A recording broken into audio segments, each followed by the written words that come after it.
परमेश्वर आपका वचन में लिखा है, प्रार्थना में विश्वास के साथ जो तुम मांगते हो, तुम प्रतीत करो कि तुम्हें मिल गया है, वो तुम्हारे लिए हो जाएगा। आप सभी को जय मसीह की। आज की सुबह की प्रार्थना में जाने से पहले आइए हम एक वचन को पढ़ेंगे, फिर हम प्रार्थना की ओर जाएंगे।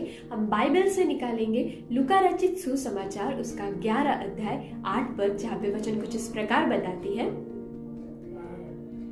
मैं तुमसे कहता हूँ यदि उसका मित्र होने पर भी उसे उठकर ना दे, तो भी उसके लज्जा छोड़कर मांगने के कारण उसे जितनी आवश्यकता हो उतनी उठकर देगा।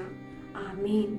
परमेश्वर का वचन आज कुछ इस प्रकार बताती है। बाइबल में कुछ इस प्रकार हुआ था, एक समय यीशु मसीह अपने चेलों को एक कहानी के बारे में बता रहे थे, जहाँ पे एक व्यक्ति के घर में आधी रात में दूर से एक उसका मित्र उसके घर को आते हैं, और आने के बाद क्या होता है कि उस व्यक्ति के पास उसे खाने के लिए या भोजन के देने के लिए कोई वस्तु उसके पास नहीं रहती।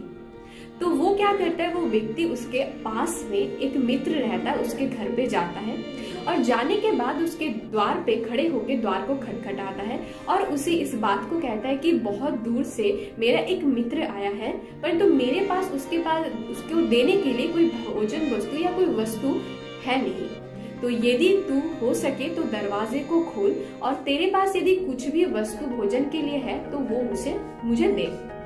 तो फिर अंदर से क्या शब्द आती है कि वो कहता है कि मैं अब सो चुका हूँ, मैं अभी लेटा हुआ हूँ, मैं अपने बच्चों के साथ लेट के हूँ, तो इसीलिए तू मुझे और दर्द ना दे, तू जा और यहाँ से चला जा।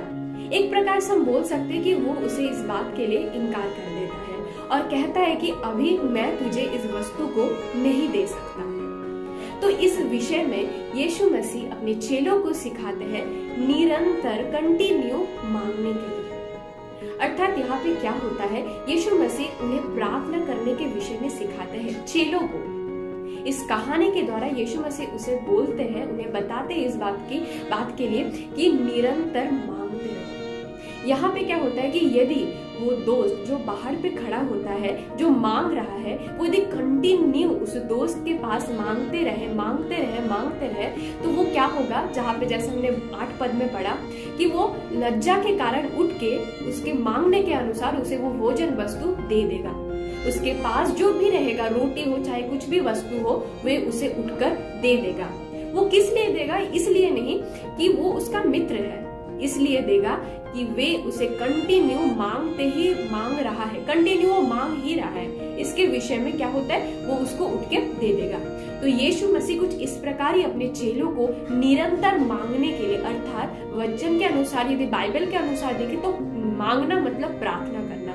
तो यीशु मसीह चेलों को सिखाते हैं निरंतर प्रार्थना करने के विषय में। जैसे यहाँ पे वो व्यक्ति कंटिन्यू उसके पास मांगते रहा, तो क्या होता कि मांग रहा था तो वहां पे इस प्रकार से हुआ होगा कि वो उठ के उसे दे दिया होगा, क्योंकि वो कंटिन्यू उससे मांग रहा होगा।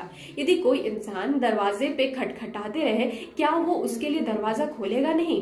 क्या उसके वस्तु के उसके पास जो आवश्यकता है, उसकी जरूरत है, क्या उसके लिए वो उठ के नहीं देगा? जरूर देगा। क्यों देगा? क्योंकि वो कंटिन्यू उससे मांग रहा है।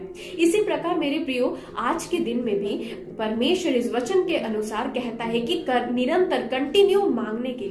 यदि आज आप किसी वस्तु के लिए यीशु मसीह से मांग रहे हैं या परमेश्वर से प्रार्थना करें कि प्रभु मुझे इस चीज की आवश्यकता है, प्रभु मुझे ये जरूरत है, प्रभु मुझे ये चाहिए, या आप किसी कोई बीमारी में है, उस बीमारी के लिए आप निरंतर प्रार्थना कर रहे हैं, तो प्रभु आपको जरूर उत्तर देगा। प्रभु लेकिन यहाँ पे एक बात को कहता है जो चेलों के द्वारा प्रभु आज हमें भी सिखा रहा है, निरंतर कंटिन्यू मांगने के लिए। बहुत कोई क्या करते हैं, थोड़े दिन मांगने के बाद जब उन्हें नहीं मिलता है, वो प्रार्थना करना छोड़ देते हैं, वो मांगना छोड़ देते हैं, सोचते हैं कि हमें तो मिल नहीं रहा है तो हम क्यों मांगे। परंतु प्रभु आज इस वचन के द्वारा आपको कहना चाहते हैं निरंतर मांगने के लिए, निरंतर प्रार्थना करने के लिए। यहाँ पे हम देख पाते हैं कि वो जो दोस्त था वो धीरज के साथ मांग रहा था, निरंतर मांगे ही जा रहा था, बोले ही जा रहा था, खटखटाए जा रहा था। जब हम आगे वचन में इसमें पढ़ेंगे, प्रभु यहाँ पे कहता है कि मांगो तो तुम्हें दिया जाएगा, खोलो तो तुम्हारे लिए, खटखटाओ तो तुम्हारे लिए खोला जाएगा। तो परमेश्वर कुछ इस प्रकार से कहता है कि हमें मांगने के लिए धीरज के साथ, जैसे वो व्यक्ति उस दोस्त से मांग रहा था, उसी प्रकार यीशु मसीह आज हमें निरंतर मांगने के लिए, धीरज के साथ मांगने के लिए हमें कहता है।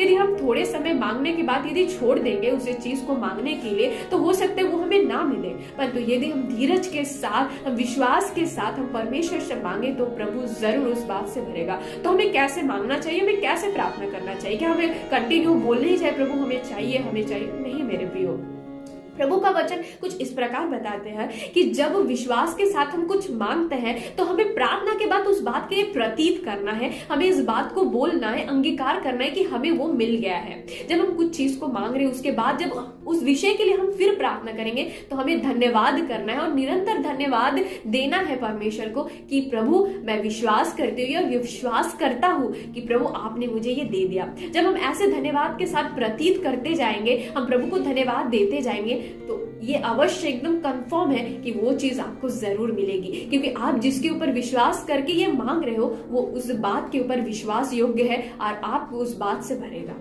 तो प्रभु आज इस वचन के साथ, आज इस सुबह के समय प्रभु इसी बात को कह रहा है कि प्रभु से आप निरंतर प्रार्थना कीजिए, मांगिए। और किस प्रकार से मांगना है कि आप जब मांगे, आप जब प्रार्थना करें उसके बाद आप प्रतीत करें कि प्रभु ने दे दिया है, और फिर जब उस विषय के लिए आप प्रार्थना करते हैं धन्यवाद करते रहे कंटिन्यू कि प्रभु आपने हमें दे दिया है। और ये जरूरी है कि जब तक आपको ना मिले उस बात के लिए आप निरंतर प्रार्थना कीजिए। हो सकता है कि आज हम मांग रहे हैं कि कल हमें ना मिले, परंतु इसका मतलब ये नहीं कि आप प्रार्थना करना छोड़ दें, परंतु आप निरंतर कंटिन्यू धीरज के साथ उस विषय के लिए मांगते रहे जब तक आपको वो विषय ना मिले। जैसे यहाँ पे हुआ था वचन में कि जब वो मांगते रहा उसका दोस्त उठ के क्या किया, उसे उस आवश्यकता जरूरत की चीज को दे दिया।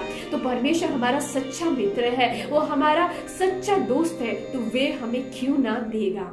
परमेश्वर इस वचन के द्वारा आप सबको आशीष दे। आइए हम इस वचन के साथ सुबह की प्रार्थना को करेंगे। हम प्रार्थना में जाएंगे अपने आंखों को बंद करके और परमेश्वर के सन्मुख आएंगे। Hallelujah, hallelujah. धन्यवाद यीशु, महान सर्वशक्तिमान अनुग्रहकारी पिता, धन्यवाद करते हैं पिता प्रभु सुंदर सा समय के लिए, पिता इस सुंदर से सुबह, इस सुंदर सा दिन के लिए जो आपने हमारे जीवन में दिया। पिता परमेश्वर आपने पूरी रात भर हमें संभाला, परमेश्वर सुरक्षित रखा, चंगा रखा, जीवित रखा। एक नई दिन, एक नई सुबह, एक नया भोर हमारे जीवन में अपने अनुग्रह, अपनी दया से हमें दिया पिता, इसलिए बहुत आए धन्यवाद करते हैं पिता प्रभु। आज के इस पूरे दिन भर के भार को हम आपके हाथों में सौंपते हैं, पूरे दिन भर को आपके हाथों में हम देते हैं पिता परमेश्वर। पिता हम दुआ प्रार्थना करें प्रभु, आज दिन भर अपनी योजना से, अपनी अगुवाई से हमें चलाइए पिता। हम जहां कहीं भी जाए, आपके लोग जहां कहीं भी जाए पिता प्रभु, हम प्रार्थना करें उनके साथ, उनके संग आप रहना पिता। हर एक दुर्घटना, हर एक बीमारी, जानलेवा बीमारी से, हर एक समस्या, हर एक प्रॉब्लम से प्रभु आप उन्हें रक्षा करना पिता। वे जो कुछ भी कार्य को करे पिता, होने दीजिए कार्य में वो सफलता को पाए। वो जो कुछ भी बातों में जुड़े प्रभु, वो एक काम वो पूरे तरीके से करने पाए पिता। ऐसे दुआ प्रार्थना करते हैं पिता प्रभु परमेश्वर। प्रार्थना करते आपके सारे लोगों के लिए पिता, आज दिन भर वे जो कुछ भी बातों से जुड़ते हैं, जो कुछ भी कामों को करते हैं, जहां कहीं भी जाते हैं पिता प्रभु, आपका वचन के अनुसार धन्य तुम घर से निकलते समय, धन्य तुम घर पे आते समय। होने दीजिए आपका लोगों का घर से निकलना, घर पे आना प्रभु, तमाम बातों में आप उन्हें सहायता मदद करना पिता। आज के सुबह के समय, बोल के समय, जैसे आपने सुंदर सा वचन से आपने हमें बातचीत किया कि निरंतर हमें प्रार्थना कर रहा है, निरंतर हमें मांगना है विश्वास के साथ, धीरज के साथ, और हमें प्रतीत करना है कि हमने जो मांगा है वो हमें मिल गया है। और तब तक हमें ये मांगना है जब तक हम उस चीज को अचीव ना करें, जब तक वो चीज को हम ना पाए। हमें आधे रास्ते में छोड़ना नहीं है, परंतु हमें निरंतर विश्वास के साथ प्रार्थना करना है पिता। हम आज इस सुबह के समय, भोर के समय हम दुआ प्रार्थना करते हैं आपके लोगों के लिए जो निरंतर प्रार्थनाओं को करते हैं, जो निरंतर प्रभु मांग रहे हैं प्रभु किसी भी चीज के लिए, चाहे वो घर के लिए प्रार्थना कर रहे हैं, अपने परिवार में कुछ प्रभु अच्छे वस्तुओं के लिए प्रार्थना कर रहे हैं, आवश्यकताओं के लिए प्रार्थना कर रहे हैं, जॉब के लिए प्रार्थना कर रहे हैं, संतान के लिए प्रार्थना करें, जीवन साथी के लिए प्रार्थना करें। यदि वो बीमार से है प्रभु, यदि वो चंगाई के लिए प्रार्थना करें प्रभु, होने दीजिए आपके लोग निरंतर प्रार्थना में बने रहे जब तक उन्हें ना मिले, जब तक वो चीज को अचीव ना करे, जो वो मांग रहे तब तक वो विश्वास के साथ प्रार्थना करे और धन्यवाद में बने रहे पिता, ताकि वे जो मांग रहे वो चीज को वो पाए और वो आपकी बड़ी महिमा को अपने जीवन से करने पाए। क्योंकि आपका वचन में लिखा गया, जो मांगता है वो उसे मिलता है और जो खटखटाता है उसके लिए खोला जाता है। जिस प्रकार प्रभु आपने अपने प्रभु चेले लोगों को इस प्रार्थना के विषय में सिखाया कि प्रार्थना कैसे करना चाहिए, उसी प्रकार आपके लोग भी इस वचन के साथ प्रभु अपने जीवन में प्रार्थना निरंतर करते रहे। प्रभु वे प्रार्थना में जुड़े रहे पिता, ताकि वो उनके जीवन में उसके विश्वास के द्वारा वो जो मांग रहे, वो जो उनकी आवश्यकता है वो पूरी की जाए। क्योंकि प्रभु परमेश्वर आपका वचन में लिखा है, प्रार्थना में विश्वास के साथ जो तुम मांगते हो तुम प्रतीत करो कि तुम्हें मिल गया है, वो तुम्हारे लिए हो जाएगा। होने दीजिए आपके लोग जब मांगे प्रार्थना करें, वो विश्वास के साथ धन्यवाद करते हुए प्रतीत करने पाए कि वो उन्हें मिल गया है और निरंतर उस प्रार्थना में वो लगे रहने पाए। पिता प्रभु जी प्रार्थना करते आपके हर एक लोगों के लिए पिता, जो घर के लिए प्रार्थना करे, होने दीजिए उनके लिए एक अच्छा घर आप उपाय कीजिए। जो प्रभु बीमारी में है पिता, होने दीजिए प्रभु आज उन्हें छू के चंगाई दीजिए परमेश्वर, ताकि उनके जीवन में प्रभु आपकी बड़ी गवाही हो, वे आपकी बड़ी महिमा को अपने जीवन में देखने पाए। जो प्रभु बच्चे के लिए प्रार्थना करे, संतान के लिए प्रार्थना करे, होने दीजिए प्रभु उनका गर्व का फल आप उन्हें दीजिए पिता प्रभु। जो जॉब के लिए प्रार्थना करे, होने दीजिए प्रभु उनके मांगने के अनुसार, जरूरत के अनुसार उनके लिए पूरी की जाए पिता परमेश्वर।